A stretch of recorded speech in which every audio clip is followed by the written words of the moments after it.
Books, books. I like books. I'm gonna read them all.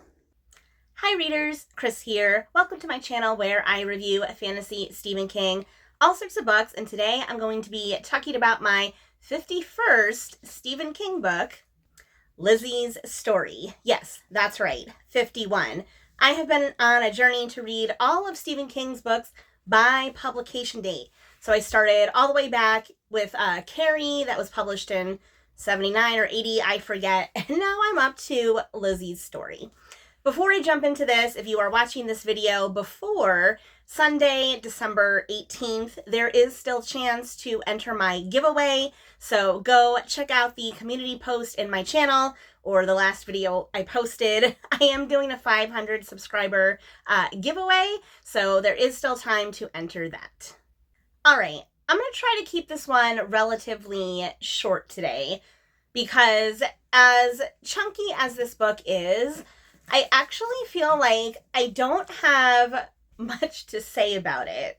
It's really weird. This is a book that tells what I feel is a very personal story. And I think your enjoyment of this book is really going to depend on your experiences and like you as a person. So I can't say if this book is good or bad. I can't say who would like this or who wouldn't because it's such a personal story. So we have this main character, her name is Lisey, and she was married to this author, Scott, and he was this famous author, Scott Landon, and they were married for a really long time, 20, 25 years. But 2 years ago, Scott died. He passed away, and Lisey has been on her own ever since. Now, there was like this special place that Scott did all of his writing in, and Lisey hasn't really been in there since he passed away, but it's been 2 years, and she thinks, hey, now is the time where I am going to tackle this. Like, I'm finally going to go into his writing den and like go through his stuff and figure out what to do with everything. But when she gets in there, like what follows is basically, well, it's two parts. Half the part is a long and windy trip down memory lane. So through Lisey's nostalgia and memories, we really get to learn about their marriage and what their marriage was like. She has memories and flashbacks from like when they first met each other, the first time they slept together, the first time they went to an event, an author event together, the first time they had to deal with a crazy fan. Half this book, actually, I think probably more than half of this book, like 75% of this book is flashbacks and memories about their marriage and what it really means to be in a marriage with someone for that long. And as someone, it hasn't been quite 25 years yet, but for someone who is in a long-term relationship, I did connect with some of that stuff. Like they talk about all like the little secret inside jokes that they have, the secret languages that they have. I mean, it really made me think of my relationship with my partner and how there's certain things, like if I say certain words to him, like that word has a total different meaning to anyone else, but he knows exactly what it means just because we've been together for so long. So I liked that part of it. However, there's also this other side to the story. And the other side to the story is that someone is trying to get like Scott's writing collection. So the stuff that Lisey is going through, someone is trying to take this from her.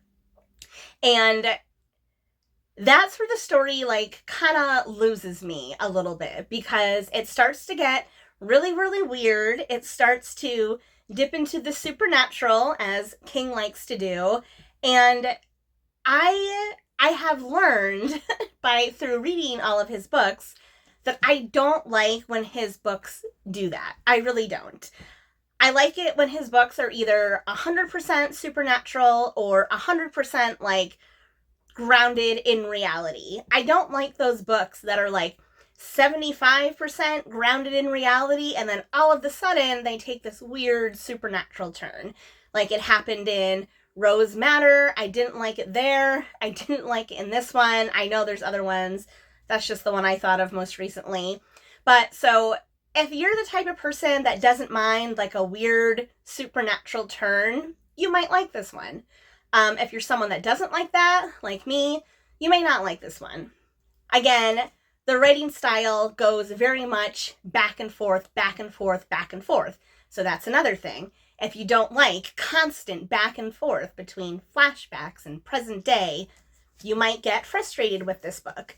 It didn't bother me for the most part, but it did get a little like, I felt like it prevented the story from moving forward at points because we were constantly going to the back, constantly going to the back. And yeah, that's just how I feel. Did we need all of those flashbacks? I mean, I don't know. I don't know. That's up to you. That's up to you. I could go either way on it. So, all of that rambling to say that, yes, I did like some of the character work and the exploration of, marriage, but I did not like the random supernatural twist at the end, and I did not like the writing of constantly going back and forth between past and present. The other thing with this one is I just think it's a weird story. It's just a weird story to me.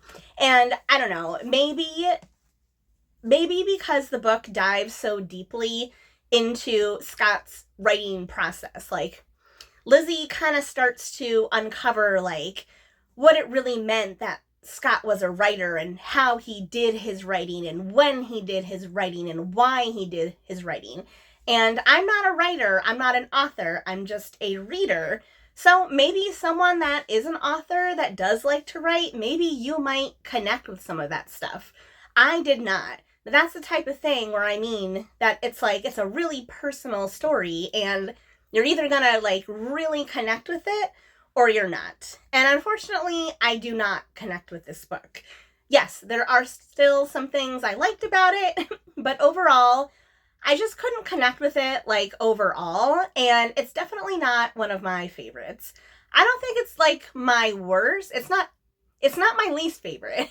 It's not the worst King book I've ever read. But it's not one I think I'm like eager to return to. It's not one I could recommend. So, yeah. Said I was going to keep this short and I still somehow managed to ramble for 8 minutes. So hopefully I can cut this down in editing. But for now, why don't you tell me, have you ever read Lisey's story? Do you like books, like stories like this that are super personal, or do you not? Let me know your thoughts in the comments section below. And as always, if you like this video, please give it a thumbs up. If you're not already, please subscribe to my channel for more bookish stuff coming your way soon. All right, everyone, happy reading.